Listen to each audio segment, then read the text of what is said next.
बुढ़े, तेरी औकात है इस बैंक में आने की? ये बैंक तेरी औकात से बाहर है। तेरे जैसे भिखारी रोज आते हैं यहाँ, बड़ी बड़ी बातें करते हैं।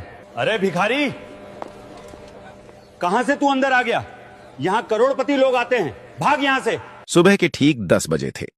शहर के सबसे बड़े और मशहूर बैंक विश्वास बैंक के बाहर लोगों की लंबी लाइन लगी हुई थी। कोई पैसे जमा कराने आया था, कोई लोन की जानकारी लेने, तो कोई पासबुक अपडेट कराने। उसी भीड़ के बीच एक बुजुर्ग आदमी धीरे धीरे चलते हुए बैंक की ओर बढ़ रहे थे। उनका नाम था रामदास शर्मा। उनकी उम्र लगभग 70 साल के आसपास रही होगी। सफेद धोती कुर्ता पहने हुए, कंधे पर एक पुराना सा कपड़े का थैला और हाथ में लकड़ी की छड़ी। चेहरे पर सादगी थी, लेकिन आंखों में गहराई। जब वह बैंक के मुख्य दरवाजे तक पहुंचे तो गार्ड ने उन्हें ऊपर से नीचे तक देखा। उसके चेहरे पर हल्की सी तिरस्कार भरी मुस्कान आ गई। गार्ड बोला, बाबा, कहां आ रहे हो? यहां बैंक है, कोई धर्मशाला नहीं। रामदास जी ने शांत स्वर में जवाब दिया, बेटा, मुझे अंदर जाना है, थोड़ा काम है। गार्ड ने भौहें सिकोड़ते हुए कहा, कैसा काम? खाता खुलवाना है क्या? पहले टोकन लो। रामदास जी मुस्कुराए और बोले, मुझे मैनेजर से मिलना है। गार्ड हंस पड़ा, मैनेजर से? सीधे मैनेजर से? बाबा, पहले लाइन में लगो, यहां हर कोई मैनेजर से नहीं मिलता। लाइन में खड़े कुछ लोग यह बातचीत सुन रहे थे। कुछ लोग मुस्कुरा रहे थे, कुछ धीरे धीरे फुसफुसा रहे थे। रामदास जी बिना कुछ बोले धीरे धीरे अंदर चले गए। बैंक के अंदर काफी भीड़ थी। काउंटरों के सामने लोग खड़े थे, मशीनों की आवाजें आ रही थीं और स्टाफ तेजी से काम कर रहा था। रामदास जी सीधे उस काउंटर की तरफ गए जहां रीमा सक्सेना बैठी थी। रीमा बैंक की सीनियर ऑफिसर थी, पढ़ी लिखी, तेज दिमाग और काम में बहुत सख्त। लेकिन उसके अंदर एक कमजोरी भी थी। वह लोगों को उनके कपड़ों और हैसियत से आंकने की आदत रखती थी। रामदास जी धीरे से काउंटर के सामने खड़े हो गए। रीमा किसी ग्राहक के कागज देख रही थी। कुछ मिनट बाद उसने सिर उठाया और सामने खड़े बुजुर्ग को देखा। उसने तुरंत भौहें चढ़ा लीं। हाँ बाबा, क्या काम है? रामदास जी ने विनम्रता से कहा, बेटी, मुझे बैंक के मैनेजर से मिलना है। रीमा ने हल्की सी हंसी दबाते हुए कहा, मैनेजर से? क्यों? रामदास जी बोले, बस एक जरूरी बात करनी है। रीमा अब खुलकर मुस्कुरा दी। उसने बगल में बैठी अपनी साथी से धीरे से कहा, आजकल तो हर कोई सीधे मैनेजर से मिलने आ जाता है। फिर उसने रामदास जी की तरफ देखते हुए कहा, बाबा, मैनेजर बहुत बिजी रहते हैं, आप पहले अपना काम बताइए। रामदास जी ने धीरे से कहा, मेरा काम थोड़ा खास है, इसलिए उनसे ही मिलना जरूरी है। अब रीमा को झुंझलाहट होने लगी। उसने तेज आवाज में कहा, देखिए बाबा, यहां रोज सैकड़ों लोग आते हैं। अगर हर कोई कहे कि उसे मैनेजर से मिलना है तो बैंक कैसे चलेगा? लाइन में खड़े कुछ लोग हंस पड़े। एक आदमी बोला, लगता है बाबा लोन लेने आए हैं। दूसरा बोला, या शायद मुफ्त में पैसे मांगने। रामदास जी ने सबकी बातें सुनी, लेकिन कुछ नहीं कहा। वह बस शांत खड़े रहे। रीमा ने फिर कहा, ठीक है बाबा, अगर आपको सच में मैनेजर से मिलना है तो पहले यह फॉर्म भरिए। उसने एक लंबा सा फॉर्म आगे बढ़ा दिया। रामदास जी ने फॉर्म हाथ में लिया, उसे देखा और फिर धीरे से बोले, बेटी, यह काम फॉर्म से नहीं होगा। रीमा ने चिढ़कर कहा, तो फिर कैसे होगा? रामदास जी ने शांत आवाज में जवाब दिया, अगर मैनेजर से मिलवा दोगी तो सब समझ में आ जाएगा। रीमा ने गहरी सांस ली। उसे अब साफ लग रहा था कि यह बुजुर्ग उसका समय खराब कर रहे हैं। उसने ठंडी आवाज में कहा, बाबा, एक तरफ बैठ जाइए, जब समय मिलेगा तब देखेंगे। बैंक के कोने में एक पुरानी कुर्सी पड़ी थी। रामदास जी धीरे धीरे वहां जाकर बैठ गए। कंधे का थैला नीचे रखा, छड़ी पर दोनों हाथ टिकाए और चुपचाप बैंक के माहौल को देखते रहे। लेकिन उन्हें नहीं पता था, आज इस बैंक में जो होने वाला था वह पूरे स्टाफ की सोच बदलने वाला था। और सबसे ज्यादा झटका लगने वाला था रीमा सक्सेना को। बैंक के कोने में रखी कुर्सी पर बैठे रामदास शर्मा चुपचाप सब कुछ देख रहे थे। उनके चेहरे पर न गुस्सा था न बेचैनी, बस एक गहरी शांति थी, जैसे उन्हें किसी बात की जल्दी ही न हो। लेकिन बैंक के बाकी लोगों के लिए वह एक अजीब सा दृश्य बन चुके थे। कुछ लोग उन्हें बार बार घूर रहे थे, कुछ धीरे धीरे हंस रहे थे। एक युवक अपने दोस्त से बोला, लगता है बाबा पेंशन लेने आए होंगे और सीधे मैनेजर से मिलने की जिद कर रहे हैं। दूसरा बोला, अरे भाई, यहां लाखों का काम होता है, ऐसे लोगों के लिए किसके पास समय है। रामदास जी ने यह सब सुन लिया, लेकिन उन्होंने बस हल्की सी मुस्कान दे दी।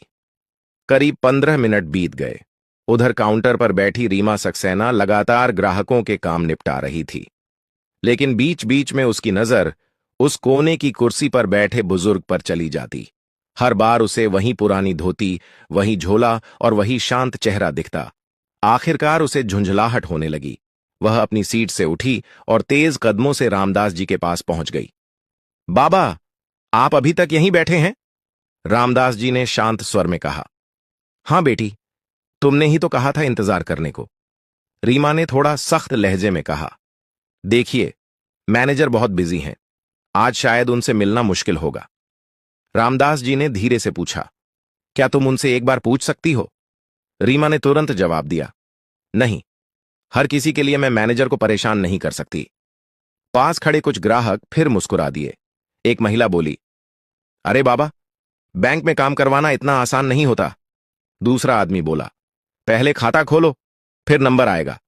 रीमा ने हाथ बांधते हुए कहा, बाबा, अगर आपको कोई सामान्य काम है तो बताइए, वरना आप घर चले जाइए, यहां बैठने से कुछ नहीं होगा।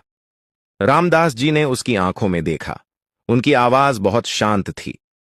मेरा काम सामान्य नहीं है बेटी। रीमा अब खुलकर चिढ़ गई। तो क्या बहुत बड़ा काम है आपका? रामदास जी बोले, हां, थोड़ा बड़ा है।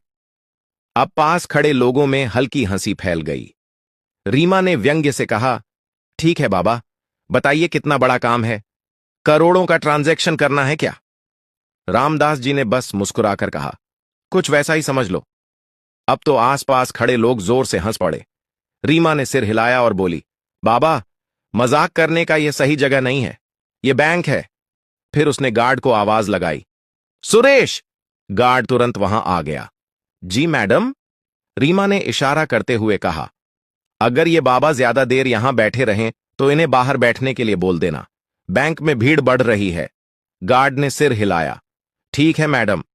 रामदास जी यह सब सुन रहे थे, लेकिन उनके चेहरे पर अब भी वही धैर्य था। तभी बैंक का एक छोटा कर्मचारी वहां से गुजरा। उसका नाम था अजय। वह चपरासी था, लेकिन दिल का बहुत अच्छा इंसान। उसने रामदास जी को देखा और धीरे से उनके पास आया। बाबा, आप कब से बैठे हैं? रामदास जी बोले, लगभग आधा घंटा हो गया बेटा। अजय हैरान रह गया, किसी ने आपका काम नहीं किया? रामदास जी ने मुस्कुराकर कहा, मैं मैनेजर से मिलना चाहता हूं, बस उसी का इंतजार कर रहा हूं। अजय ने रीमा की तरफ देखा, फिर धीरे से बोला, आप चिंता मत कीजिए बाबा, मैं एक बार पूछकर आता हूं। रामदास जी ने उसके सिर पर हाथ रखा। भगवान तुम्हें खुश रखे बेटा। अजय तुरंत मैनेजर के केबिन की तरफ चल पड़ा। उसे नहीं पता था कि वह जो करने जा रहा है वहीं इस पूरे बैंक की किस्मत बदलने वाला है, और कुछ ही देर में इस बैंक में ऐसा सच सामने आने वाला था जिसे सुनकर हर किसी के पैरों तले जमीन खिसक जाएगी। अजय तेज कदमों से बैंक के अंदर बने कांच के केबिन की ओर बढ़ा। उस केबिन के बाहर बड़े अक्षरों में लिखा था, ब्रांच मैनेजर अरविंद मेहरा। अंदर मैनेजर अरविंद मेहरा अपनी आरामदायक कुर्सी पर बैठे लैपटॉप पर कुछ काम कर रहे थे। मेज पर कई फाइलें रखी थीं और फोन लगातार बज रहा था। अजय ने धीरे से दरवाजा खटखटाया। सर, अंदर आ जाऊं? अरविंद मेहरा ने बिना सिर उठाए कहा, हां बोलो जल्दी, क्या बात है? अजय अंदर गया और हाथ जोड़कर बोला, सर, बाहर एक बुजुर्ग बैठे हैं, वह आपसे मिलना चाहते हैं। अब मैनेजर ने सिर उठाया। कौन बुजुर्ग? अजय बोला, सर, वही जो सफेद धोती कुर्ता पहने हैं, काफी देर से बैठे हैं, कह रहे हैं कि उन्हें आपसे जरूरी काम है। मैनेजर ने हल्की सी हंसी के साथ कुर्सी पर पीछे टिकते हुए कहा, अजय, तुम्हें पता भी है कि यहां कितने बड़े बड़े लोग आते हैं, और तुम मुझे किसी ऐसे आदमी से मिलवाना चाहते हो जो शायद अपना फॉर्म भी ठीक से नहीं भर सकता। अजय थोड़ा असहज हो गया। लेकिन सर, वह काफी देर से इंतजार कर रहे हैं। मैनेजर ने हाथ हिलाते हुए कहा, इंतजार करने दो, थोड़ी देर में खुद ही उठकर चला जाएगा। अजय चुप हो गया। कुछ पल बाद उसने हिम्मत करके फिर कहा, सर, मुझे लगता है उन्हें सच में कोई जरूरी काम है। अब अरविंद मेहरा का चेहरा थोड़ा सख्त हो गया। अजय, तुम्हें अपने काम से मतलब रखना चाहिए। बैंक में हर रोज ऐसे लोग आते हैं। अगर मैं हर किसी से मिलने लगूं तो काम कैसे होगा? अजय ने धीरे से सिर झुका लिया। जी सर। वह चुपचाप केबिन से बाहर निकल आया। उधर बैंक की लॉबी में वही पुराना माहौल बना हुआ था। ग्राहक आते जाते रहे, काउंटरों पर काम चलता रहा और कोने की कुर्सी पर बैठे रामदास शर्मा अब भी शांत थे। अजय उनके पास आया। उसके चेहरे पर थोड़ी उदासी थी। बाबा, मैंने कोशिश की, लेकिन मैनेजर सर अभी मिलना नहीं चाहते। रामदास जी ने उसकी तरफ देखा और मुस्कुरा दिए। कोई बात नहीं बेटा, तुमने कोशिश की, वही बहुत है। अजय बोला। आप चाहें तो मैं आपको पानी ला दूं। रामदास जी ने कहा। हां बेटा, थोड़ा पानी मिल जाए तो अच्छा रहेगा। अजय तुरंत पानी लेकर आया। रामदास जी ने धीरे धीरे पानी पिया। उधर काउंटर पर बैठी रीमा सक्सेना यह सब देख रही थी। उसने अपनी साथी से धीरे से कहा, देखा, अब चपरासी भी इनके लिए दौड़ रहा है। उसकी साथी हंस पड़ी। लगता है बाबा ने दोस्ती कर ली है। रीमा ने व्यंग्य में कहा, ऐसे लोग यही करते हैं, सहानुभूति लेकर काम निकलवाते हैं। रामदास जी ने यह सब सुन लिया, लेकिन उनके चेहरे पर कोई बदलाव नहीं आया। समय धीरे धीरे बीतता गया। अब लगभग 1.5 घंटा हो चुका था। बैंक की दीवार पर लगी घड़ी ने 11:30 बजा दिए। रामदास जी ने घड़ी की तरफ देखा, फिर धीरे धीरे अपनी छड़ी संभालते हुए खड़े हो गए। अजय ने पूछा, बाबा, आप जा रहे हैं क्या? रामदास जी ने कहा, नहीं बेटा, अब शायद मुझे खुद ही मैनेजर से मिलना पड़ेगा। इतना कहकर वह धीरे धीरे मैनेजर के केबिन की ओर बढ़ने लगे। जैसे ही लोगों ने उन्हें उस दिशा में जाते देखा, कई लोग फिर फुसफुसाने लगे। एक आदमी बोला, देखो, बाबा अब सीधे मैनेजर के कमरे में जा रहे हैं। दूसरा हंसते हुए बोला, अब मजा आएगा। रीमा ने भी यह देखा। वह तुरंत अपनी सीट से उठी और तेज कदमों से आगे बढ़ी। बाबा, उधर नहीं जा सकते। लेकिन तब तक रामदास शर्मा मैनेजर के केबिन के दरवाजे तक पहुंच चुके थे और अगले ही पल उन्होंने दरवाजा खोल दिया। अंदर बैठे मैनेजर अरविंद मेहरा ने अचानक सिर उठाया। उनकी नजर सामने खड़े बुजुर्ग पर पड़ी और उन्होंने भौहें चढ़ाते हुए कहा, अरे, आप अंदर कैसे आ गए? उन्हें बिल्कुल अंदाजा नहीं था कि जिस बुजुर्ग को वह एक साधारण आदमी समझ रहे थे, असल में वही इस पूरे बैंक की किस्मत लिखने वाले इंसान थे। मैनेजर अरविंद मेहरा अपनी कुर्सी पर बैठे थे। अचानक केबिन का दरवाजा खुला और सामने रामदास शर्मा को देखकर उनका चेहरा सख्त हो गया। उन्होंने भौहें सिकोड़ते हुए कहा, अरे, आप अंदर कैसे आ गए? बिना परमिशन के केबिन में घुसना मना है। रामदास जी शांत खड़े रहे। उन्होंने धीरे से कहा, बेटा, मैं काफी देर से तुमसे मिलने की कोशिश कर रहा था, इसलिए सोचा अब खुद ही आ जाऊं। इतने में पीछे से रीमा सक्सेना भी तेजी से अंदर आई। वह थोड़ी घबराई हुई थी। सर, सॉरी, मैंने इन्हें रोका था, लेकिन ये जबरदस्ती अंदर आ गए। मैनेजर ने गुस्से में कहा, यह बैंक है, कोई बाजार नहीं। हर कोई उठकर मेरे केबिन में चला आएगा क्या? रामदास जी ने विनम्रता से कहा, मैं बस 2 मिनट बात करना चाहता हूं। अरविंद मेहरा कुर्सी पर पीछे टिकते हुए हंस पड़े। बाबा, आपको समझ नहीं आता क्या? मैं बहुत बिजी हूं, मेरे पास ऐसे लोगों के लिए समय नहीं है। रामदास जी ने धीरे से अपना पुराना झोला खोला। उसके अंदर से उन्होंने एक मोटा सा लिफाफा निकाला। लिफाफा मेज पर रखते हुए बोले, बस इन कागजों को एक बार देख लीजिए, फिर मैं खुद ही चला जाऊंगा। मैनेजर ने लिफाफे की तरफ देखा, फिर रामदास जी की तरफ। उनके चेहरे पर तिरस्कार साफ दिख रहा था। उन्होंने व्यंग्य से कहा, इसमें क्या है? लोन की एप्लीकेशन? रीमा हल्के से मुस्कुरा दी। मैनेजर ने लिफाफा उठाया, लेकिन उसे खोला भी नहीं। उन्होंने उसे वापस मेज पर पटक दिया। देखिए बाबा, मुझे ऐसे कागज देखने की जरूरत नहीं है। रामदास जी ने शांत आवाज में पूछा, बिना देखे ही कैसे तय कर लिया? मैनेजर ने हंसते हुए कहा, मुझे लोगों की पहचान है, सालों से बैंक चला रहा हूं।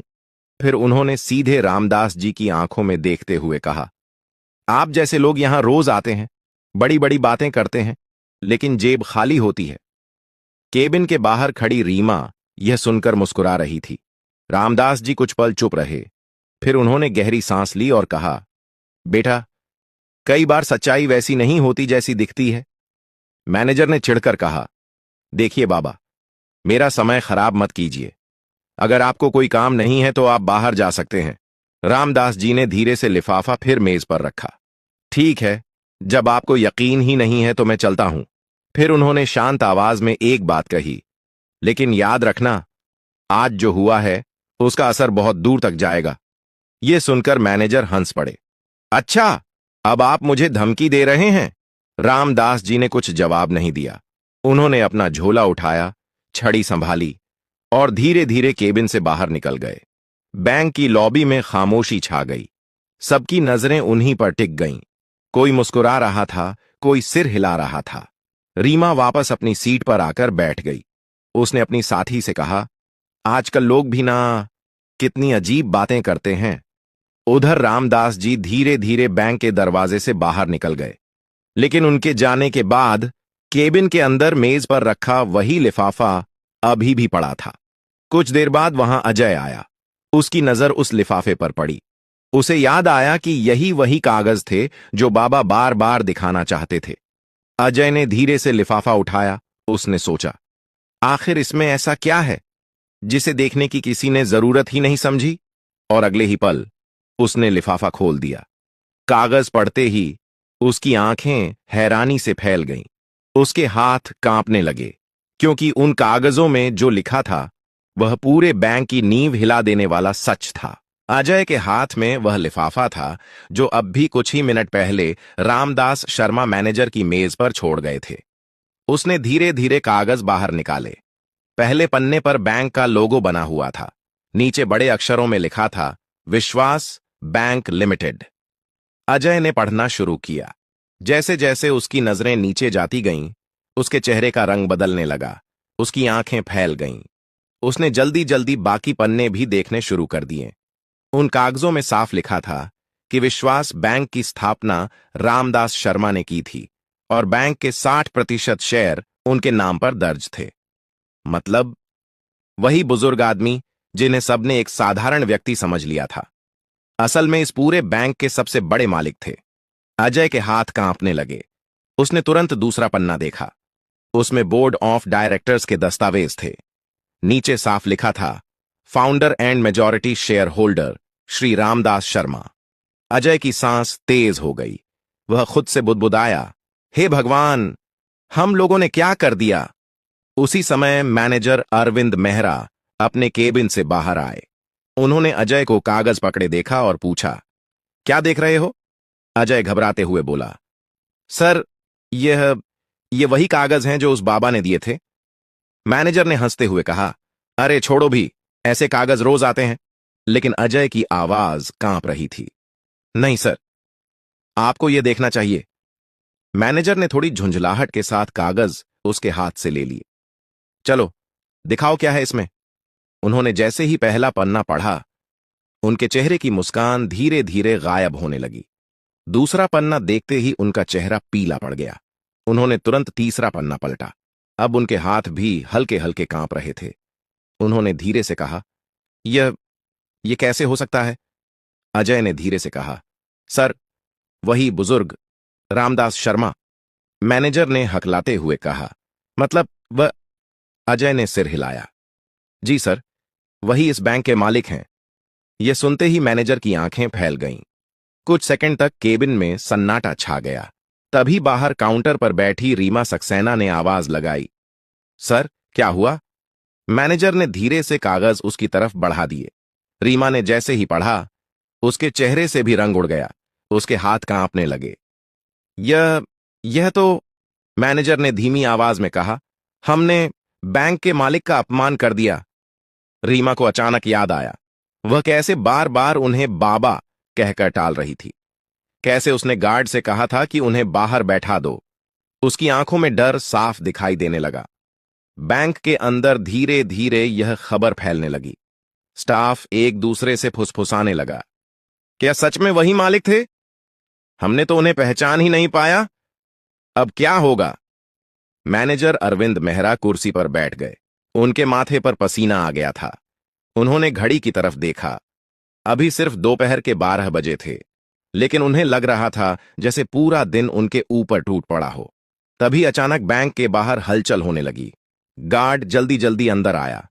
सर, सर, मैनेजर ने घबरा कर पूछा, क्या हुआ?